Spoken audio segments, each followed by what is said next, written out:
السلام علیکم ناظرین، آج ہم آپ کو گریٹر اقبال پارک کی سیر کرواتے ہیں۔ یہ دریائے راوی ہے جو لاہور کے بیچ میں سے گزرتا ہے۔ دریائے راوی سے چند کلومیٹر کے فاصلے پر آزادی چوک کے بالکل قریب گریٹر اقبال پارک ہے۔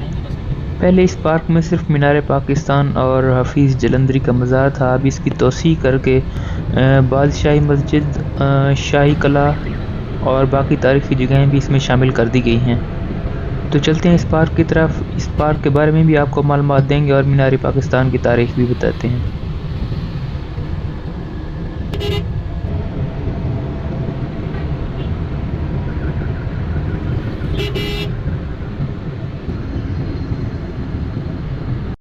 یہ جو آپ کو دیوار نظر آ رہی ہے، یہ شاہی قلعے کی دیوار ہے۔ جی، ہم پہنچ چکے ہیں گریٹر اقبال پارک میں۔ ادھر ہم گاڑی پارک کریں گے، یہ رائٹ سائڈ پہ پارکنگ بنی ہوئی ہے۔ تو اس کے بعد پارک کے اندر داخل ہوتے ہیں اور آپ کو معلومات دیتے ہیں اس پارک کے بارے میں۔ انگریز دور میں اس پارک کا نام منٹو پارک تھا۔ اس کے بعد پاکستان بننے کے بعد اس کا نام اقبال پارک رکھا گیا اور اب اس کی توسیع کر کے گریٹر اقبال پارک کا نام دیا گیا ہے۔ 329 ایکڑ پر محیط پارک میں ایک مصنوعی جھیل بھی بنائی گئی ہے۔ اس پارک میں ایک لائبریری ہے اور اوپن ایئر جم بھی ہے۔ یہاں پر فوڈ کورٹ بھی بنایا گیا ہے۔ علامہ اقبال کا مزار، بادشاہی مسجد، شاہی قلعہ بھی اس میں شامل کر دیے گئے ہیں۔ مغلیہ دور میں اس گراؤنڈ کو فوجیوں کی پریڈ کے لیے استعمال کیا جاتا تھا۔ 1799 میں جب سکھ پاور میں آئے تو اس گراؤنڈ کو پریڈ گراؤنڈ کے نام سے جانا جانے لگا۔ 1849 میں جب انگریزوں نے قبضہ کیا تو انہوں نے اس پارک کا نام منٹو پارک رکھ دیا۔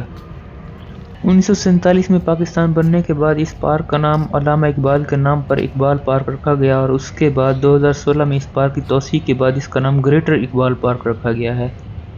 اس کی توسیع حبیب کنسٹرکشن کمپنی نے کی اور اس کی توسیع پر 981 ملین روپے خرچ ہوئے۔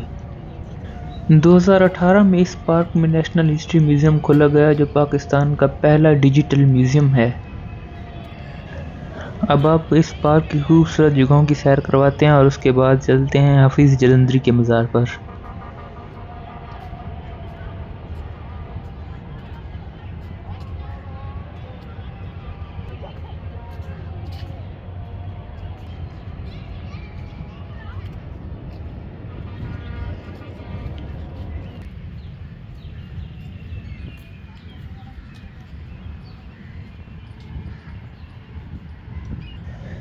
پارک کے بیچ میں 4 پلر بنائے گئے ہیں جس پہ علامہ محمد اقبال، قائد اعظم محمد علی جناح، قائد اعظم محمد علی جناح کی بہن محترمہ فاطمہ جناح اور غالباً مولانا ظفر علی خان کی تصویریں لگائی گئی ہیں۔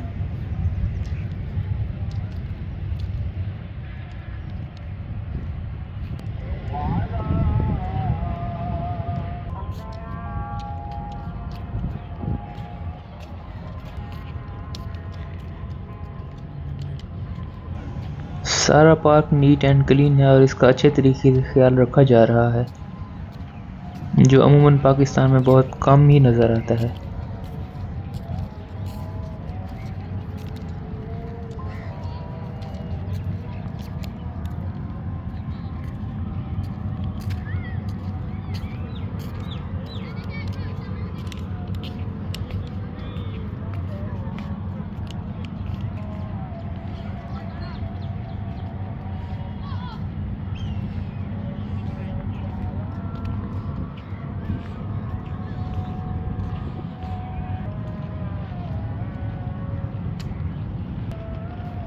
یہاں پر اس سائن بورڈ کے ساتھ گریٹر اقبال پارک کا نقشہ بھی لگایا گیا ہے۔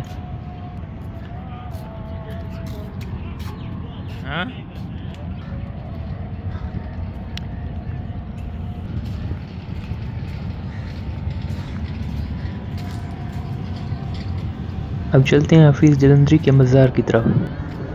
ابو الاسر حفیظ جلندری پاکستان سے تعلق رکھنے والے اردو کے نامور مقبول رومانی شاعر اور افسانہ نگار تھے، جنہوں نے پاکستان کے قومی ترانہ کے خالق کی حیثیت سے شہرت پائی۔ حافظ جلندری ہندوستان کے شہر جلندر میں 14 جنوری 1900 عیسوی کو پیدا ہوئے۔ آزادی کے وقت 1947 میں لاہور آ گئے۔ آپ نے تعلیمی اسناد حاصل نہیں کی مگر اس کمی کو انہوں نے خود پڑھ کر پورا کیا۔ انہیں نامور فارسی شاعر مولانا غلام قادر بلگرامی کی اصلاح حاصل رہی۔ آپ نے محنت اور ریاضت سے نامور شعراء کی فہرست میں جگہ بنا لی۔ حافظ جلندری پاک فوج میں ڈائریکٹر جنرل مورال، صدر پاکستان کے چیف ایڈوائزر اور رائٹرز گلڈ کے ڈائریکٹر کے منصب پر فائز رہے۔ ان کا سب سے بڑا کارنامہ شاہنامہ اسلام ہے جو 4 جلدوں میں شائع ہوا۔ اس کے ذریعے انہوں نے اسلامی روایات اور قومی شکوہ کا احیاء کیا جس پر انہیں فردوسی اسلام کا خطاب دیا گیا۔ حافظ جلندری کا دوسرا بڑا کارنامہ پاکستان کا قومی ترانہ ہے۔ اس ترانے کی تخلیق کی وجہ سے وہ ہمیشہ یاد رکھے جائیں گے۔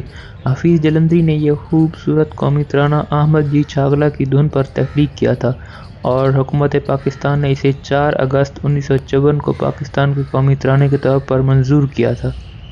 انہوں نے دوسری جنگ عظیم کے زمانے میں فوجی گیت بھی لکھے تھے۔ حافظ جلندری 21 دسمبر 1982 کو لاہور میں 82 سال کی عمر میں وفات پا گئے۔ علامہ اقبال سے بے پناہ عقیدت اور عشق ہونے کی بنا پر آپ نے بعد از وفات علامہ کے پہلو میں دفن ہونے کی وصیت کی تھی جو پوری نہ ہو سکی۔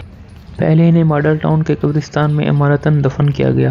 حافظ جلندری کے احباب، ان کے شاگرد، ان کے منہ بولے بیٹے اور ان کی بیگم نے ان کی وصیت کے مطابق تدفین کے لیے بہت کوشش کی۔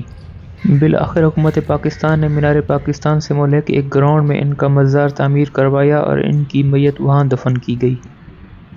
اب چلتے ہیں مینار پاکستان کی طرف۔ مینار پاکستان لاہور پاکستان کی ایک قومی یادگار عمارت ہے جسے لاہور میں عین اسی جگہ تعمیر کیا گیا جہاں 23 مارچ 1940 کو قائد اعظم محمد علی جناح کی صدارت میں منعقدہ آل انڈیا مسلم لیگ کے اجلاس میں تاریخی قرارداد پاکستان منظور ہوئی تھی۔ اسے یادگار پاکستان بھی کہا جاتا ہے۔ اس میدان کو اس وقت منٹو پارک کہتے تھے جو سلطنت برطانیہ کا حصہ تھی۔ آج کل اس پارک کو گریٹر اقبال پارک کے نام سے منسوب کیا جاتا ہے۔ اس کی تعمیر کے سلسلے میں 1960 میں اس وقت کے صدر فیلڈ مارشل ایوب خان نے ایک کمیٹی تشکیل دی تھی اور اسی کمیٹی کی منظور شدہ سفارشات اور ڈیزائن پر اس مینار کی تشکیل ہوئی تھی۔ اس کا ڈیزائن ترک ماہر تعمیرات نصر الدین مراد خان نے تیار کیا۔ تعمیر کا کام میاں عبدالخالق اینڈ کمپنی نے 23 مارچ 1960 میں شروع کیا اور 21 اکتوبر 1968 میں اس کی تعمیر مکمل ہوئی۔ اس کی تعمیر کی کل لاگت 75 لاکھ روپے تھی۔ مینار پاکستان ہائپربولا ڈیزائن میں تعمیر کیا گیا ہے۔ اس ڈیزائن میں عمارت کی چوڑائی بتدریج کم ہوتی جاتی ہے۔ اس کی تعمیر میں استعمال ہونے والا بیشتر سامان پاکستانی ہے۔ سنگ سرخ اور سنگ مرمر ضلع ہزارہ اور سوات سے حاصل کیا گیا لوہے اور کنکریٹ سے تعمیر کیے گئے اس مینار کی بلندی 196 فٹ 6 انچ ہے جبکہ ٹاپ پر 16.5 فٹ سٹین لیس اسٹیل کا گنبد نصب کیا گیا ہے جس سے روشنی منعکس ہو کر ہر سو کرنیں بکھیرتی ہے۔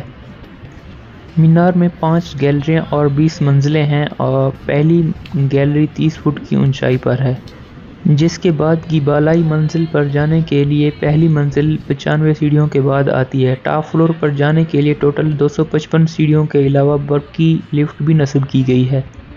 اب اس مینار کے ارد گرد خاردار تاریں لگا کر بند کر دیا گیا ہے۔ چند سال پہلے اس کے اوپر جانے کی اجازت ہوتی تھی اور اس کی آخری منزل پر ایک دوربین لگی ہوئی تھی جس سے آپ انڈیا کے علاقے دیکھ سکتے تھے۔ یہ سامنے بادشاہی مسجد ہے۔ ہمارا اگلا ولاگ انشاءاللہ بادشاہی مسجد کا ہوگا۔ اور اب ہم چلتے ہیں نیشنل ہسٹری میوزیم کی طرف۔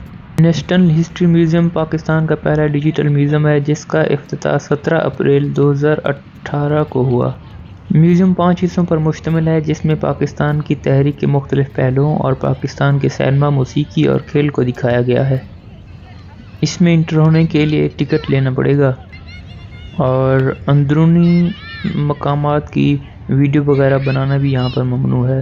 جتنا ہو سکتا ہے ہم آپ کو وہ دکھائیں گے۔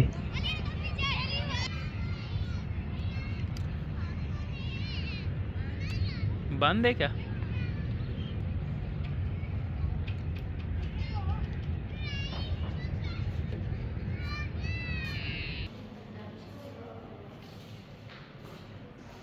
ہال نمبر 1 برصغیر کی تاریخ کے لیے وقف ہے جس میں ایسٹ انڈیا کمپنی کی آمد سے لے کر تحریک پاکستان کے اہم واقعات شامل ہیں بشمول قرارداد لاہور کی آڈیو وینل ڈسپلے، 1944 کی گاندھی جناح کی بات چیت، 3 جون کا منصوبہ اور ہندوستانی آزادی ایکٹ 1947 شامل ہیں۔ حال نمبر 2 اس حصے میں ہندوستان کی تقسیم پر توجہ دی گئی ہے اور اس میں ان لوگوں کے زبانی بیانات شامل ہیں جو انسانی تاریخ کی سب سے بڑی اجتماعی ہجرت کے ایک حصے کے طور پر پاکستان ہجرت کر کے گئے تھے۔ اس میوزیم کے باہر یہ فرنٹ پہ یہ جگہ بنائی گئی ہے کسی تقریب وغیرہ کے لیے۔